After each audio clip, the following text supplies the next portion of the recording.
Hey guys, what's going on? So my name is Jessie and I'm gonna cut straight to the chase. Obviously you can tell I will be talking to you guys about my COVID experience.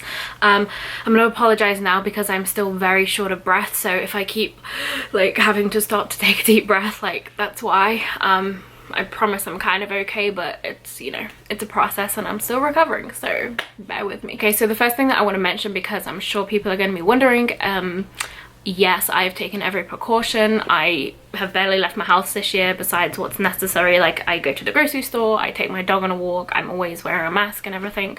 But I am a nursing school student, and so I have spent a lot of time this year in a hospital.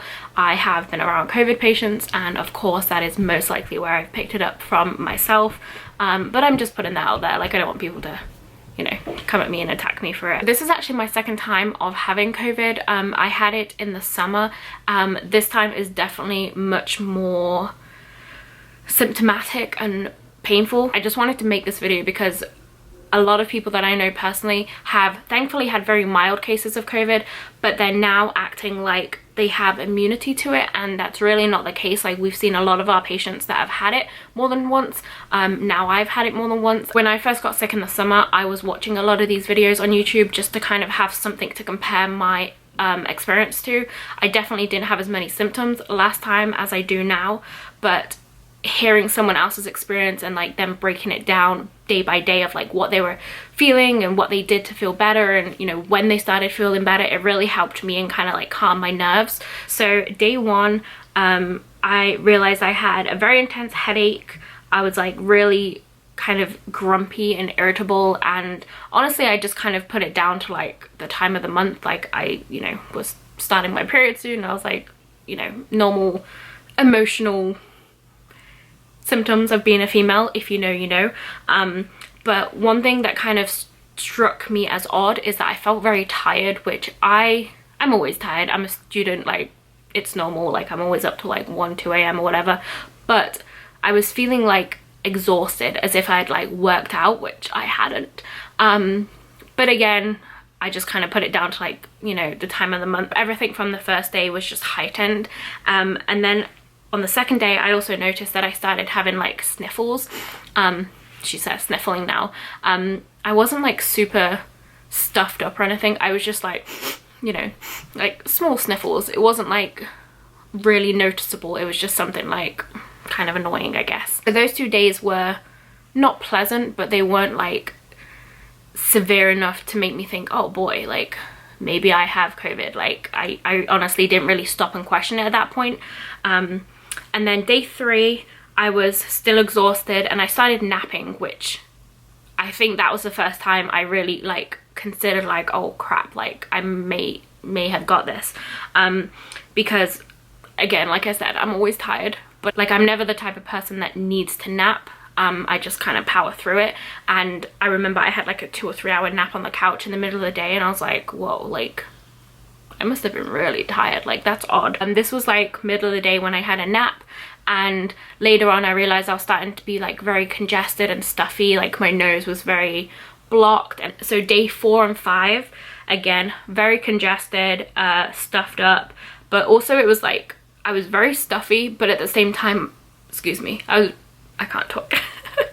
I was very stuffed up, but at the same time my nose was running like crazy. I was like waving peppermint in front of my nose, you know, just trying to clear out my sinuses and stuff. Day 6 is when I got my test back, and obviously it was positive. I had already been like staying at home quarantining and, you know, trying to take it easy, resting, trying to recover and stuff. So day 7, I realized that I had lost my sense of smell. It's not something that I was really watching out for. Like, obviously I've heard that people have lost their sense of smell and taste, but I just never really like stopped to test it, I guess. But it's funny, I was eating, so I'm from England and we loved pickled onions. We have like a jar of them in our fridge and we just eat a whole onion pickled. It sounds a bit gross if you don't do it, but I was having some for a little snack, and I realized that I could not smell a thing. I could taste it. It definitely didn't taste normal, let's say, but I could taste, if that makes sense. My sense of smell was like gone, and I just realized, I was like, there's nothing. Like, I was sniffing the jar, and obviously sniffing pickled onions, like there should be a pretty strong whiff to that, and there was nothing. On day 9 I woke up and I was super short of breath. Like, I couldn't like take a deep breath enough to feel like I was breathing okay. It's truly terrifying to not be able to feel like you're breathing properly. And for me to wake up the day prior, I was feeling like I was kind of almost in the clear from COVID, and then the next morning I wake up and I'm like really struggling to breathe. I had this nagging cough as well. It wasn't like a productive cough, it was just like a dry cough that I felt like I almost needed to like cough my lungs up. Like it felt like something was here that I had to cough out, but nothing was coming out. Like it was just dry and painful and sore, and obviously like from the coughing and trying to take a deep breath, like I was really forcing myself to breathe properly. My throat started feeling like swollen and just like irritated. Okay, so day 10 is when it kind of all went downhill for me. I live on the East Coast and we had a huge snowstorm. I had to shovel my snow, I had to clear my driveway, and it took a long time. It was pretty cold. I was outside for like 7 or 8 hours shoveling, and honestly, in a way, the cold felt good because it was like freshening my lungs almost. Like it almost felt like I was clearing out my lungs, which felt good. But by the end of the day, I realized that I was like really struggling, and I just could not catch my breath. Like the shortness of breath had like intensified by like 10 times. I was like coughing continuously, like really struggling to breathe. I was in a lot of pain, like I had chest pain, just like this pressure that I just couldn't breathe. I couldn't catch my breath. And so I came inside, like obviously I was trying to warm up, I was trying to rest, and you know, I was drinking fluids and like just trying to like calm myself down.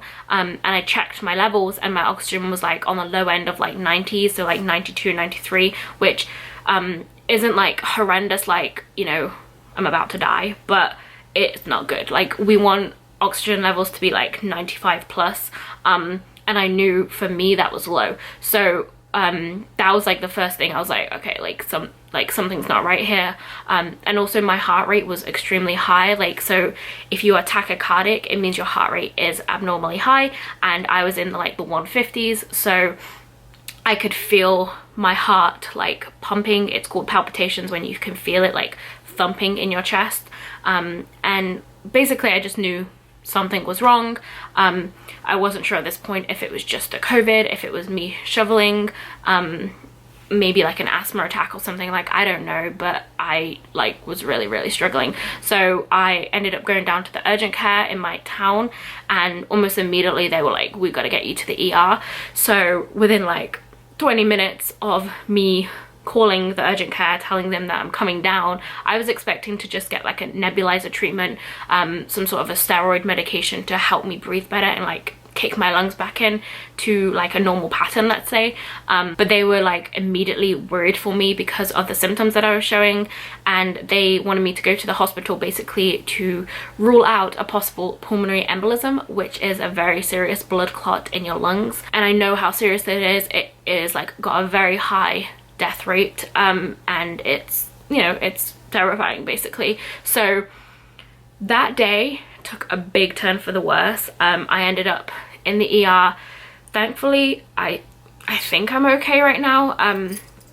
Obviously it wasn't a pulmonary embolism, which I'm very thankful for, but I have to really monitor myself for clots right now, because one of the big things with COVID is that it's causing hypercoagulation, which is an increased state of your body clotting. I'm not quite sure if I ended up in the ER because of like exercise induced asthma due to me shoveling all day, or perhaps it was that was just exacerbated by the respiratory COVID symptoms. But I do have to go and have some follow-up cardiac tests because my left ventricle is enlarged, and a few things that just weren't quite normal for me compared to like previous tests that I've had.